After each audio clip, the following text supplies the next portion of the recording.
this? We're live. Oh, wow. We are live. Wow. Hello. The exit poll has dropped. It is a colossal victory predicted for the Tories. I'm joined by JOE.ie, a freelance journalist, Christian Calgie, the token Tory, a very, very excited Christian Calgie, and Dion Fanning from JOE.ie. We're also joined by a cutout Boris Johnson, because as you can see on the screen behind me here, it has been an absolute walk in the park for the Tory party. 368 seats, Labour on 191. That is worse than Michael Foot. It puts the Labour Party really, well, it's their worst performance in modern British political history. Certainly, you're going back before the Second World War. The Lib Dems, one gain from their official numbers, but obviously from the defections, they've been on about 20. The SNP, basically the entirety of Scotland with those 55 seats. One wonders what the extra seat will be. Jo Swinson, of course, her seat is in Scotland, and it would appear that she may well lose. Calgie, it would appear that you've stopped shaking a little bit. You've calmed down a touch. I have. Good news. I have. You're happy. I mean, talk us through it. What do you think's happened? I think that the rest of the country has an identity and a political view that people in London and Westminster have not understood for years, and this is that materialising. It is not just Brexit, it is Corbyn. This is a rejection of his funding plans. I do believe that. There was certainly a different mood in the country this time regarding Labour's manifesto to last time. Last time it was seen as a win. This time people just weren't buying the fully costed arguments. But this means Brexit is happening on January the 31st. It means the first decent Tory majority since 1983. It is the worst Labour Party result since the 1930s. And it looks like by the time we get to the next election in 2024, the Labour Party will have had one victorious winner in half a century. It's shocking, isn't it? That is. I mean, we're potentially looking at the evisceration of the Labour Party. Dion, how much of this do you think is down to Jeremy Corbyn, as Calgie says? I mean, we're already seeing the defence lines coming out from the Labour Party. He has to go, surely. Well, yeah, I think it's a sad day, because Labour have fought an election whilst trying to ignore the great issue of the time, and that's what they did. And the evidence of their approach is laid bare here tonight. That they have pretended that they could somehow not take a stand on the most defining issue for a generation in Britain, and they've been scattered to the winds. And also, Jeremy Corbyn is an ineffectual leader, and I think that's been demonstrated. His lack of popularity in the north of England, in Labour heartlands. And I think it's a very sad day as well, that you see these, you're talking about Hartlepool, Sunderland, these constituencies are in play for the Conservatives tonight. And the idea and it's a great example of what happens when you let nationalism loose onto a people. Like the people in Labour in constituencies like Hartlepool and Sunderland are voting Conservative because they want Brexit to be done. And we know this in Ireland, what happens when nationalism is injected into the body politic. It's a disease, and this is a disease that has now taken over English life. And as a result of it, and as a result of the ineffective approach of Jeremy Corbyn, you have this huge majority for Boris Johnson. Now, the only thing I think that is some consolation, I think the size of the majority might actually lead to two things. One, a softer Brexit, because he won't be as beholden to the ERG. Yeah. And also, we're going to see a lot. You won't be seeing as much of Mark Francois on the television. That's one positive. That is the thinnest silver lining on this cloud. Yeah, brilliant. Dion, thank you for highlighting that. Diora, I mean, we've seen this singularity of the messaging from Boris Johnson, right? Get Brexit done. You're showing a photo of a 4-year-old boy on the floor of a hospital. It's get Brexit done. What did your girlfriend want for Christmas? To get Brexit done. Yeah, right, yeah. Okay. We know this now. What do you think the problem has been with the Labour Party? Do you think it's been the fact that they haven't been definitive in the way that they've handled Brexit? They've taken this second referendum choice and approach. What's your assessment? I feel like there are a few things going on. I think there's been an incredible lack of self-awareness in the Labour Party. As you said, they've just not been in tune with what's actually going on in the country and the feel about Brexit. I think you're right. What they've done is they sidelined Brexit as an issue, and they try to talk about all of the other horrendous things happening in our country, which is, child poverty rates going up, issues of homelessness, the NHS. But everyone wants to get Brexit done first, and I think that's been the issue. They just haven't been strong enough on it. They haven't. Calgie, what does get Brexit done actually mean? So I think that this is a very interesting concept, because it's not as easy as Boris makes out, but it's not as flawed as the detractors make out. The comparison I draw with the phrase is how the public concerns about immigration plummeted after Britain voted to leave, even though, in terms of how prominent it was as a concern when polled, even though numbers of migrants hadn't dropped, because there was this concept that something had changed, and the fears... Potentially maybe because there was a new scapegoat. They may have moved on to something else. Yeah. But I think the message, the lesson I extract from that is actually there doesn't need to be a discernible policy change for the British public to see a reduction in terms of their concerns.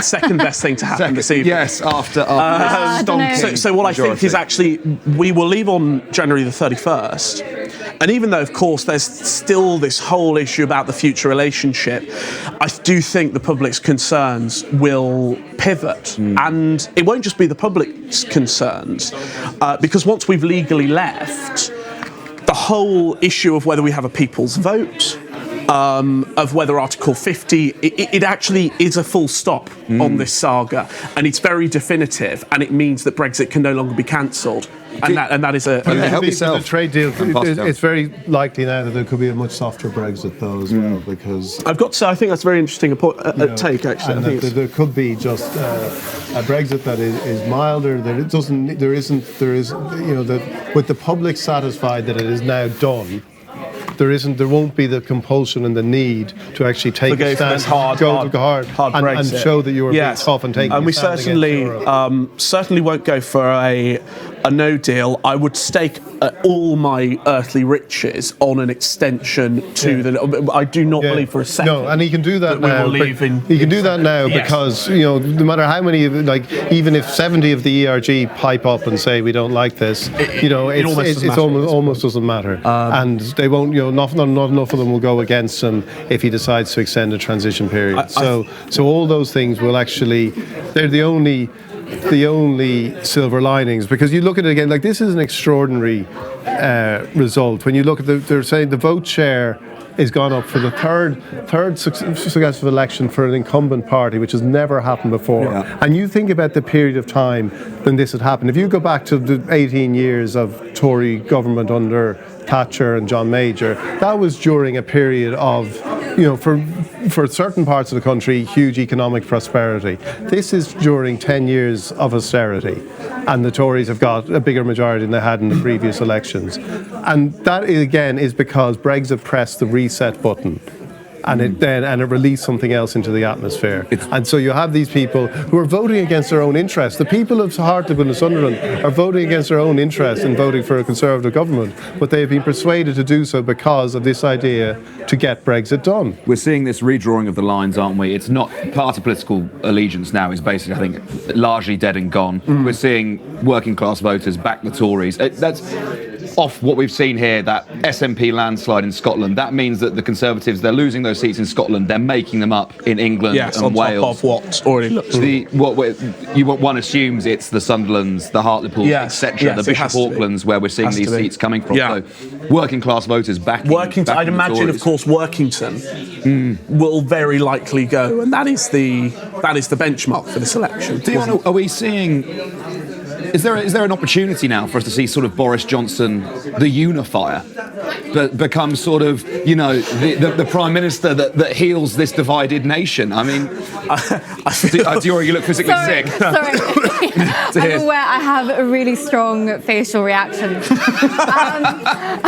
I think, we're talking about Brexit, and obviously that's the only thing we've been talking about for the past 3 or 4 years, but I'm just thinking I feel so disconnected from this conversation because there are so many people right now watching TV and being horrified and scared for their lives, okay? Because, I'm sorry, but the country has, it seems, they've elected someone who is so divisive and so unwelcoming to large, maybe not large, but small parts of our country, minorities especially.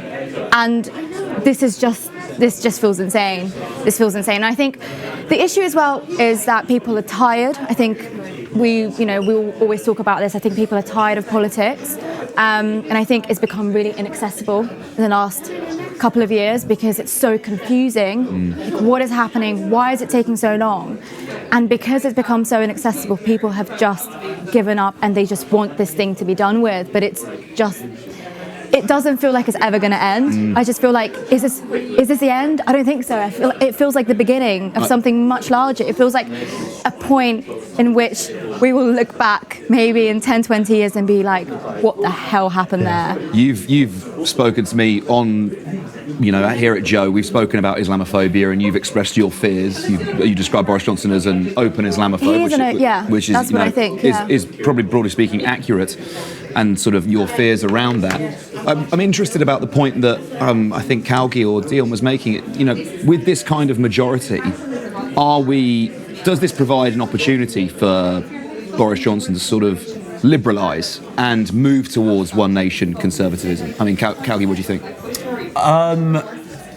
Well, look, I think one of the comments I would make about the general perception, absolutely, one of the general perceptions or the targeting of this, that has been that Boris is a far-right figure. And of course, there's this whole issue about what is right and left, and do we divide into social and economic? But it certainly, I can tell you from my colleagues in our part of the world, there is actually a concern that Boris's central agenda. I mean, it is the most, in terms of economic agenda, it's the most left-wing agenda a Conservative government has put forward that I can think of. I mean, it totally abandons a lot of the, it actually concedes a lot of ground to what Labour have been saying. It has to be said, I was, like the nerd I am, rewatching 2017. John McDonnell was saying that it marked a turning point and it's changed the narrative about what the public want in terms of public spending. And I think that Boris had a very boring manifesto, but it was boring because, everyone would have been shocked if they tried imposing some sort of difficult ideological stamp. They basically did, they will have done focus groups and they will have just gone for the most popular, middle-of-the-road, boring, non-contentious policy of 3 billion extra day-to-day spending, but then 100 billion infrastructure spending, which seemed a lot more feasible, plausible to ordinary people. I think this is going to actually be one nation in action, because I think it will be. I think David Cameron spoke about it, but he was still pushing austerity, so it was just words. Theresa May had a decent, and this is really nerdy things, I think she had a really solid theoretical framework for what she was proposing, but no one bought into it. This is just sort of populism, it's popular, populist. I mean, we're looking at the sort of Sky News feed here now, and those numbers really are just damning. Dion, on Labour here and sort of their spin of how they're going to suggest that this is anything other than just bloody murder. I mean... Yeah, I know it's a wipeout. It is a wipeout. I would say just on the Boris Johnson thing, it's going to be very hard for him to be a unifier because of the things he has said, whether he said them glibly, because ultimately we know that there is only one real agenda, even if he has a leftish, by conservative terms, economic model, there's only one agenda for Boris Johnson, and that is Boris Johnson.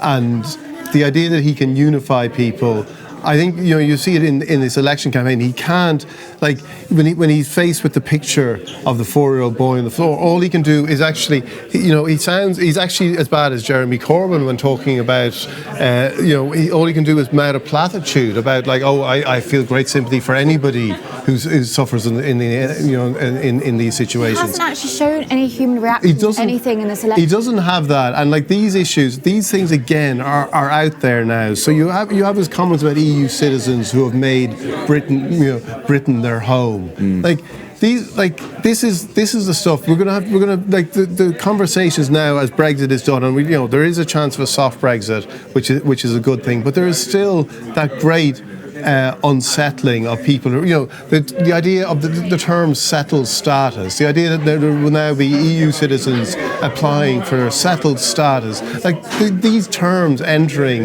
the vocabulary of British life, a country that for so long, for so many people, was actually a tolerant, welcoming home, and now that these people whose home it is have to sort of apply for settled status. What the fuck is that? Like, fuck off. Like, they have settled status. They live here. Their lives are here. Their families are here. When Boris Johnson says that they've treated this country like their home for too long, it's because it is their home. That's all. That's why. And for that to be released, that's why he can never be a unifier, because that remains. And I don't think he's convincing as it. I don't think he's plausible as a. I don't think he's that plausible as a communicator. Like in this election, he managed to do it by saying 3 words. Running away. When he couldn't stray from 3 words, and any time he did, he got into a bit of trouble. It worked. It's one of those difficult things. Well, it worked because Labour were so bad. Versus the morality of it. I'd mitigate it by saying it's been, I think, a lot less toxic than the EU referendum debate. Right. And I know it's a low bar because, we had some awful events during the Brexit referendum. It didn't start getting frantic until the last week. I think also the reason for that is because everyone is so tired. Everyone is knackered. Is this a woe is me, the political journalist? But I don't understand how we can take the morality out of it.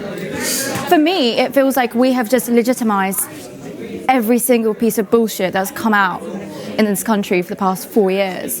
I'm sorry, that's how I feel. But I do agree with you. I think Labour have to take their share of the blame for not fighting a campaign. For what it's worth, I've seen some statements from people like Owen Jones, and they are not spinning this. Yeah. I mean, this is they've already donned their funeral outfits. This is the death of their great leader, and the statues are falling down. I do think there is only one extra thing to note, which is that it looks like a lot of these seats are going to be on an absolute knife edge. So the next election is going to be as unpredictable. About 60 seats are too close to call. Now, that doesn't necessarily mean that the Tory majority is going to vanquish as they all, end up staying Labour. It could be the other way, It's broad. But the next election, it's reshaping the map. And as part of that, this is an intermediate stage where everything is marginal. We're just going to swap some guests around a little bit quickly. I think Diora, you're going to nip off, and we're going to pull in Marcy Phoenix, I think. Rapper, hey man, how you doing? Good to have you with us. Diora, swap over, Diora. Very good. You guys get in there, Calgie and Dion, if you could hang with us for a little minute. That would be great. Let's see what else is going on here. Changing shapes. Can we get some more booze? Yes, we can definitely get some more booze, mate. You can just do it over there, Dee. Go with Will now. Yeah, and take some pizza. Could you get someone to bring some red wine for Calgie as well? Yeah, just a bottle and a straw would be lovely. Way banter. Dion, for all the optimism that the messaging that we've seen around the Corbyn project about how he's going to change, to coin a phrase from the Brexit Party, change politics for good. This kindler, gentler politics, and move British politics to the left. That argument is dead in the water. It's just gone. What argument is there now? I know I think we mentioned earlier how the Corbyn wing of the party has, taken control of the NEC, its disciplinary procedures, now an attempt at the parliamentary Labour Party, or at least what's left of it. I mean... Well, I think you can look at it in two ways. You can... I think the bottom line from the point of view of Corbyn and the Labour Party is that the people who needed Labour now don't have them because of... No, I'm not so sure. I know what you're saying about the manifesto this time. It seemed that even by... There was just almost too much free stuff. Every time, each day, there was another... It was. I think the WASPy promise really damaged credibility. But I also think, the Tories had gone... The Tories could the idea that the Tories could preach financial prudence after, the money they put into no deal preparations, the money that they was in their manifesto, they were going to spend. Oh, yes. The Tories are no longer the party of good economic management, because if you were, you wouldn't be pushing Brexit in the first place. Now, that's not to say if you are of a nationalist frame of mind, you might feel that economic reasons aren't the only reason for wanting something like Brexit. But it is not an act of economic good sense.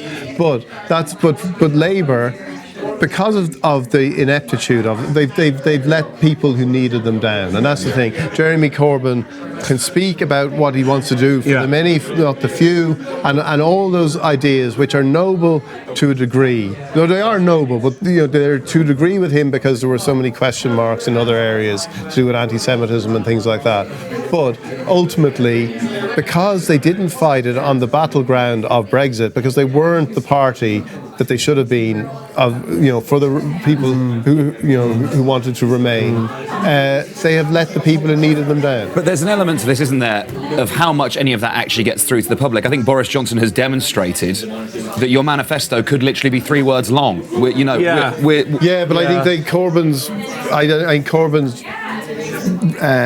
personality and reputation was there before the campaign. The Labour Party, if they're feeling... shocked or whatever. Hey man, good to see you. Join us, please. How's it going? Okay, so same policies. What's the conversation? We're talking about the Labour Party, Marcy, and I mean, let's go straight to you with this. Same policies, right? Same policies from the Labour Party. Same policies, nationalisation, etc. Second Brexit referendum, but with a different leader, without Jeremy Corbyn. Do you think they would have done better if this exit poll is correct? Do you think they would have done better at this election if they had the same policies, but Jeremy Corbyn was not the leader? I think two things. I think first things first, for whatever reason, I just think people don't believe him, or they don't want him. They don't believe him. I don't think there's a major problem with his policies, but I think people just don't believe him.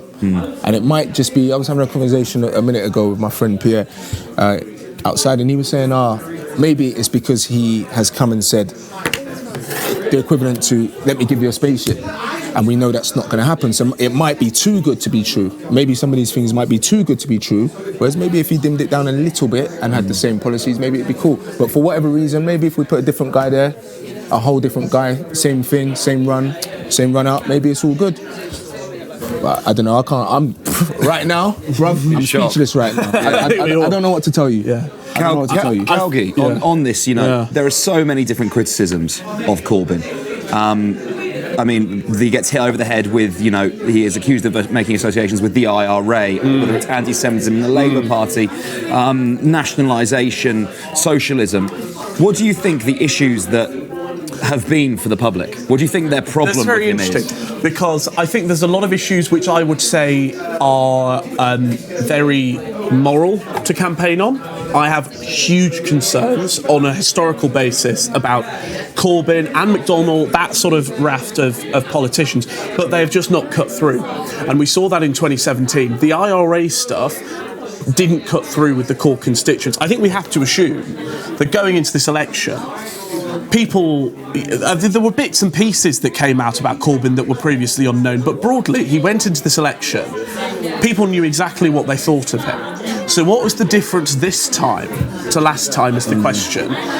I think Brexit is the big issue, but there's another issue, and I think it's a possible route to a future Labour victory, is that this country It's clearly not that divided on the whole, but there is a huge division between metropolitan areas, specifically London, and the rest of the country. And it was always an appalling look, especially for Corbyn, who, when he was elected, he was meant to be the left-winger who would get back Scotland, who would get back those Northern Heartland areas that have drifted away. To be from Islington, to have his shadow chancellor from the next door constituency, to have his shadow foreign secretary from London, to have his shadow home secretary from London. What they need is someone who is less metropolitan, and that doesn't mean to, fall into this sort of social conservative, they don't need to do that. They don't need to become a party of fund the NHS, hang the pedos, even though that would play well, right? But they need to remember that there is the rest of the country, and the Labour membership, and this, you've got to know, it's a grassroots organisation. It is whether the Labour membership stop being so insular and remember that they have to appeal to working taxpayer business owners. They have to, and this is going to be the most unstomachable thing, they have to learn the lessons that Tony Blair learnt. Yeah, and that's going to be very painful. And that's going to be difficult. I mean, Marcy, it feels like we're miles away from 2017. Like Jeremy Corbyn walking out onto the pyramid stage at Glastonbury to 250,000 people chanting his name, adore. You couldn't see that happening now. And that's interesting, because that constituency, those people at Glastonbury Festival, are basically the metropolitan people that Calgie was just talking about. Well, they spent £150 for a ticket to go there, so you got to be able to afford it. Exactly. I mean, beyond the sort of the devastation and the upset for you at seeing that result, I mean, is there a positive for you looking at that? Do you look at that and you go, you know what, at least Brexit is going to be calmed down, at least we can move on? For me, to be honest with you, it's just a disappointment, man. We've just been joined by Noz as well, bearded genius, JOE.UK, member of staff. His classes, man. Yes, he is. Super He's cool, killing man. it. Yes, brother. Yes. There we go. For me, to be honest with you, my main thing was just the fact that I just couldn't see the same people who did the Windrush thing to us and the Grenfell outcome and all these different things that happened while they were in. I would do anything to just not have them. Do you see what I'm trying to say? Yeah. And for me, like growing up on a council estate, like for me and my family and my people, it's always been Labour. Just because of various different things. Not every single thing I'm gonna agree, and not every single thing that he says I'm gonna be like, yeah, this is the guy. But the majority of just caring a little bit more for the little guy, looking after the little man, the poor man, the working class man. That's who I am. That's where I come from. It doesn't matter how good music goes and how much money you make. I am the little man that he represents. So I will always stand by that party. But I just think on a think on a whole, maybe people just don't believe in him as a person, not so much about the party, just him. And what we were just talking about there about sort of this metropolitan bubble, I mean, it's a phrase that gets used a lot, but I'm going to use it now. Anyway, you're a touring musician. Do you notice much difference in the rest of the country when you get out, you leave London and you're performing, pick a city or wherever? How much of a difference do you notice between here in London and the rest of the UK? When I'm performing? Yeah. It's lit everywhere. And it might just be because, you know what, the people who are buying the tickets to come to the shows that I'm doing when we're doing grime music, these are usually people that have come from council estates or little rich kids that just love that idea of like fighting back, like, no, we're going to have a voice kind of thing. Maybe they were always told what's what by their parents, so maybe that's their way of having a voice. And the council estate kids are like, no, we need to fight anyway. So they've always loved the music. So whether it's down in London, whether it's out wherever, Swansea in Wales or wherever, it doesn't matter.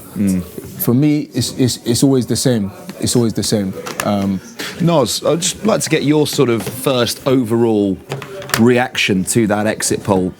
Sort of your first thoughts when that came through. What did you think? Where do you think we go from here? I mean, first of all, I was thinking it would be. I mean, I thought there'd be a majority, but I thought I was safely pessimistic, but I was completely wrong. Like I am devastated at the moment. I mean, it's hard to come to terms with what that result means, not just in terms of Parliament and things that can now get through in terms of policy, but just in terms of what this country is now.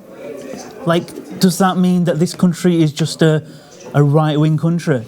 Is that just something we have to accept, and therefore the only way Labour can achieve anything is by pushing itself to the right. Because there's so much about this Labour Party that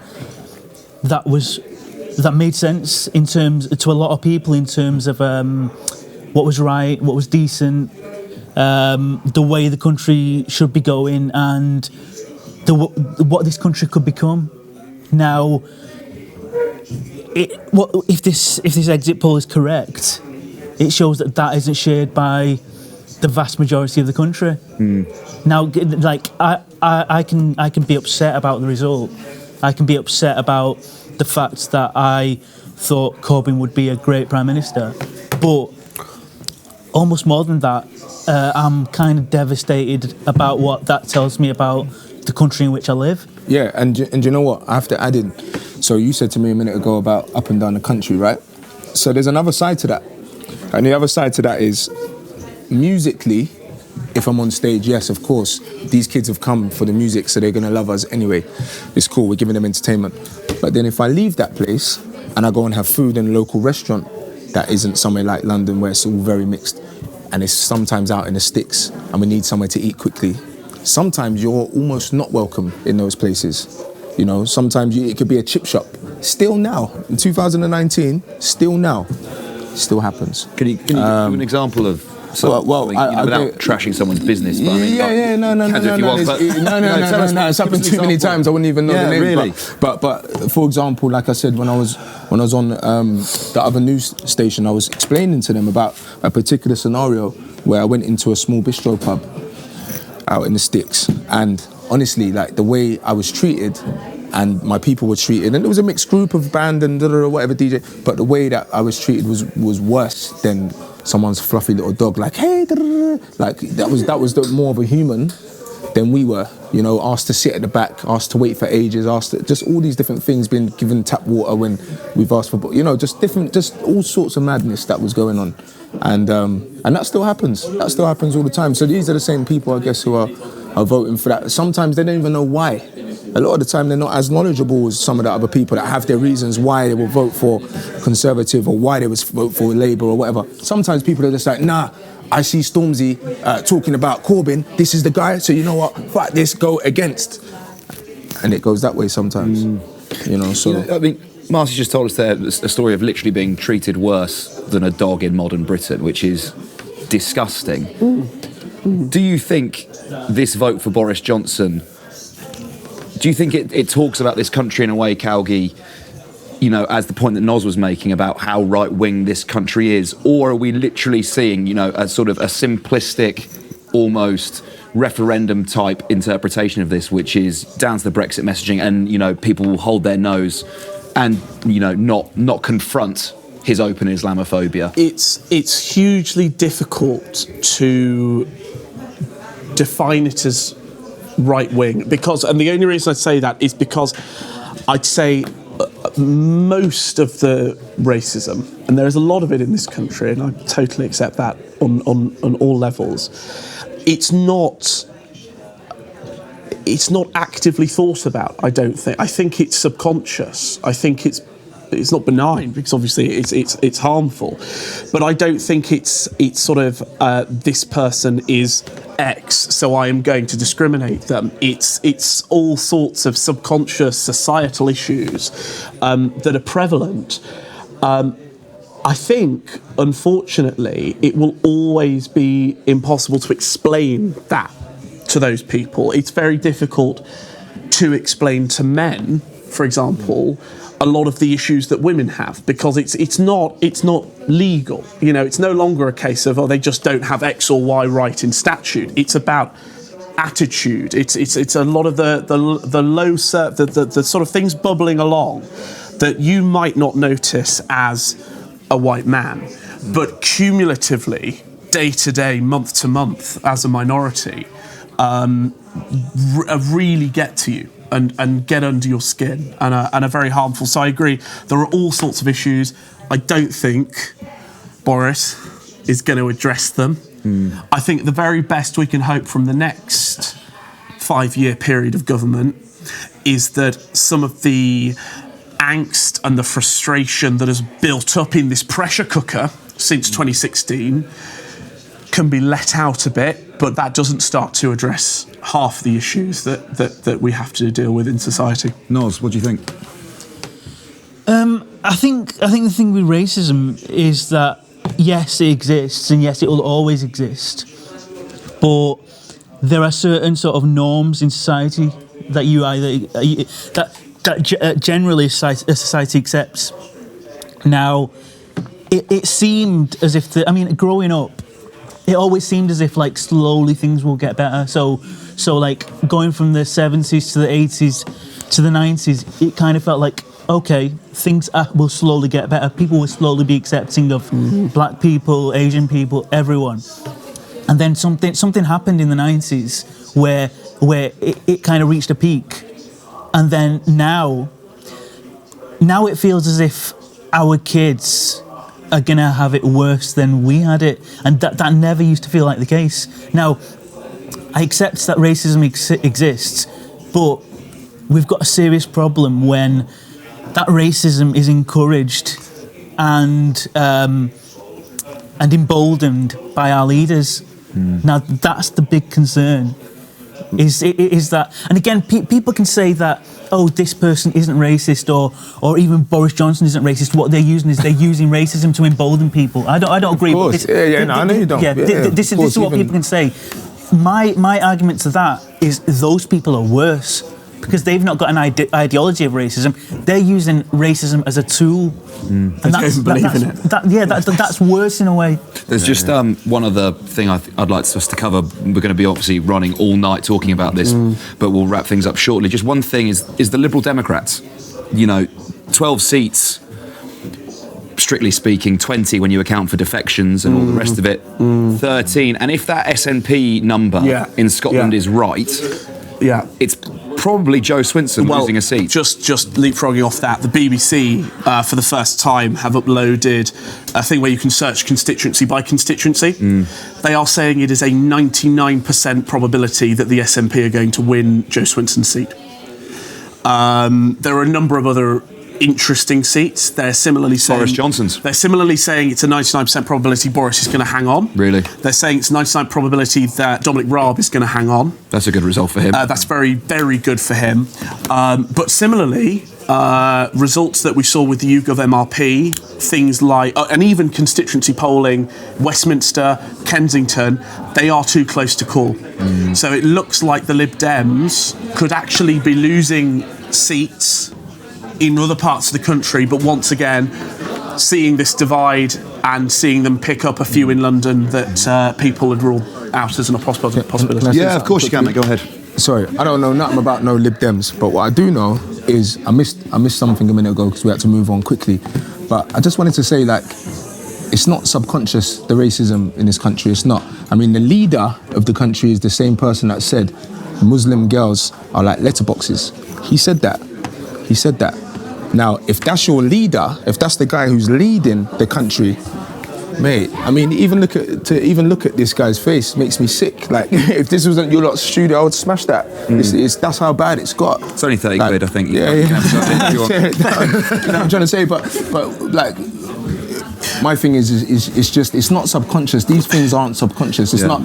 If it was subconscious, it would be brilliant. We'd be a lot further forward. Like you said, it's like it's going backwards. That's how it feels sometimes. It's crazy. Go on, Calgie. Sorry, I was just going to say, it's become a terrible state of affairs where this is being politicised on both sides. Because it's really awful. Because, we're sat here and I'm listening to every single word you're saying, and I think there's a huge problem with racism. I think there's a big problem with Islamophobia in the Tory party. I'm really disappointed with how Boris has done it. There needs to be a review. But conversely, I can tell you that based on what I've seen, Jews in Britain will be breathing a sigh of relief tonight. They really will. I saw a story the other day of a guy who was already packing his suitcases because he's terrified of where they've gone. The second major party in Britain is being investigated by the Human Rights Commission for institutional anti-Semitism. And the whole swathe needs to be dealt with immediately. We were talking earlier about the grim choice that voters in this country face. between a party that has been accused of institutional anti-Semitism and a party that is refusing to deal with its Islamophobia, and they just appear to have won a colossal landslide majority in a general election. I mean, it's horrendous. Listen, we're going to be coming to you all night with reports from this studio. We'll have plenty more guests, plenty more analysis. Thanks for staying with us. We'll speak to you later. Nice one, Marcy. Boys. Thank you. Nice one.